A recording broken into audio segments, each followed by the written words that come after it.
Your super balance just hit your inbox. You glanced at it, you closed it, you told yourself you'd look properly next year.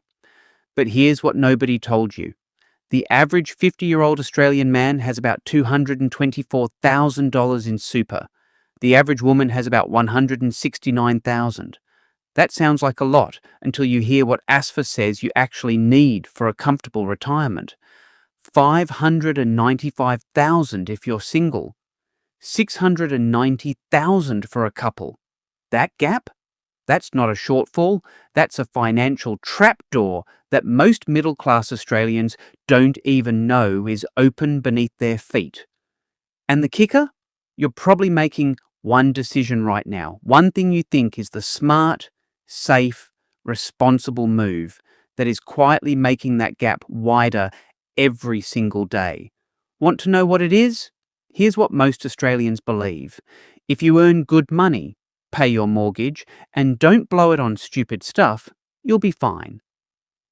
The Australian Bureau of Statistics just released numbers that say otherwise. The average new home loan in this country is now $736,000. In New South Wales, it's $873,000.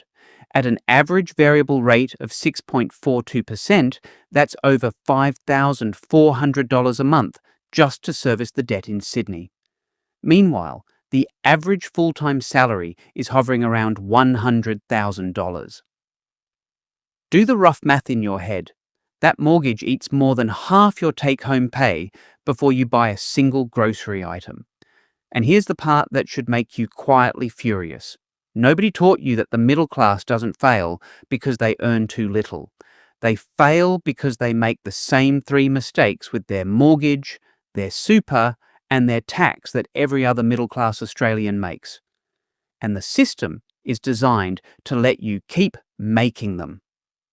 Part 1. The super decision that costs you $200,000.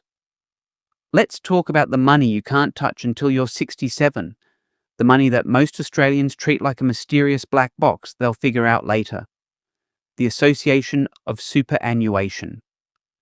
Funds of Australia, ASFA, says you need around $595,000 as a single person to retire comfortably. But the average balance at retirement right now is sitting somewhere around $400,000 for men and even less for women. That's a gap of almost $200,000. Here's where the mistake happens. When you get a pay rise, most people upgrade their lifestyle. New car, better rental, bigger mortgage. They never touch their super. But one person, let's call her Sarah, earns $110,000 a year. She sets up salary sacrifice, just an extra $100 a week into her super before tax. That costs her about $70 in take-home pay because of the tax saving. Over 30 years, assuming average investment returns, that extra contribution grows to over $180,000. Her colleague Emma earns the exact same money. She spends that $70 a week on takeaway coffee and Friday drinks. 30 years later, Emma has a super balance that's $200,000 short of what she needs. Same income, same starting point, one decision, one retirement. The question is, which one are you? Part 2. What your mortgage is actually costing you after inflation. You think your mortgage is your biggest asset. Your bank certainly tells you that. But here's what they don't say. The average Australian mortgage is $736,000. At 5.5% interest, that's $4,180 a month. Over 30 years, you pay back over $1.5 million. That's nearly double the purchase price. Now let's run a contrast. Two families buy identical houses in the same suburb for $750,000. Family A takes the standard variable rate and makes the minimum repayment for 30 years. They pay $1.5 million total. Family B shops around. They refinance every 3 years, chasing the lowest rate. They make one extra repayment a year, just $1,000. They switched to a product that allows offset. By year 10, Family B has saved over $70,000 in interest and shaved 4 years off their loan. That's $70,000 that Family A handed to the bank for no reason other than they didn't ask the question. The Reserve Bank has been cutting and raising rates throughout 2025 and 2026. If you're not reviewing your rate every 6 months, you are literally paying for your own complacency. So when was the last time you actually looked at your mortgage rate? Part 3. The tax mistake. Almost every middle-class Australian makes negative gearing. You've heard the term. You probably think it's a smart tax strategy. Here's the uncomfortable truth. Negative gearing means you are losing money on an investment every year on purpose, just to reduce your tax bill. The Australian Tax Office allows you to deduct the loss from your taxable income. But let's be honest. If an investment requires you to lose money to feel like you're winning, is it actually an investment? Consider two investors. Both earn $130,000 a year. Investor A buys a negatively geared property. They lose $15,000 a year on rent versus costs. They get back about $5,000 in tax savings. Net loss, $10,000 a year. Investor B buys a positively geared property in a regional area. It cash flows positive by $5,000 a year. They pay tax on that income, about $2,000. Net gain, $3,000 a year. After 10 years, Investor A is down $100,000 in cash flow, hoping capital gains bail them out. Investor B has banked $30,000 and bought a second property. Same starting salary. Totally different trajectory. The property industry has spent decades selling negative gearing as a wealth strategy. But as one investor put it, who the hell makes an investment specifically to lose money? If you're negatively geared right now, ask yourself honestly, are you building wealth or are you just making your tax accountant happy? Part 4. The lifestyle creep that's stealing your future.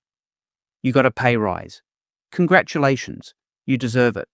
But here's the pattern that traps more middle-class Australians than any other single financial mistake. You upgrade everything. The car, the private school, the holidays, the renovations.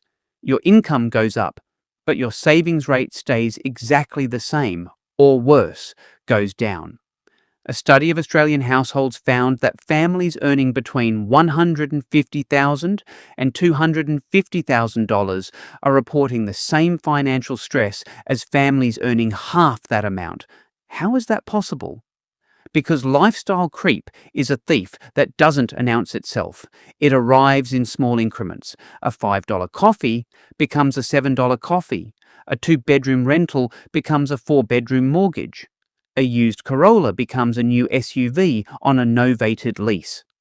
One family earning $200,000 a year saves 10% of their income. $20,000 a year, over 20 years, invested in a simple Australian index fund like VAS or A200. That grows to over $1 million. Another family earning the same income saves nothing. They spend every dollar on the upgraded life. 20 years later, they have no savings, a massive mortgage, and a super balance that won't support them. Same income. Completely different futures. The difference isn't how much you earn. The difference is whether you let your lifestyle grow faster than your wealth. Here's what I want you to take away from this. The middle class isn't failing because Australians are stupid with money. It's failing because the system doesn't teach you these mechanisms. Your school didn't teach you about salary sacrifice. Your bank doesn't benefit from telling you to refinance. Your accountant makes money from your negative gearing, not from your net worth growth. You are not the problem, but you are the only one who can fix it. The gap between where you are and where you could be in 10 years isn't about earning more money. It's about redirecting the money you already earn into the right places. $100 a week into super. one extra mortgage repayment a year, one conversation with your bank about your interest rate, one honest look at your spending. These aren't massive sacrifices, they're just decisions. And the difference between the Australian who retires comfortably and the Australian who retires stressed isn't luck. It's those decisions, made consistently, year after year. So which Australian are you going to be?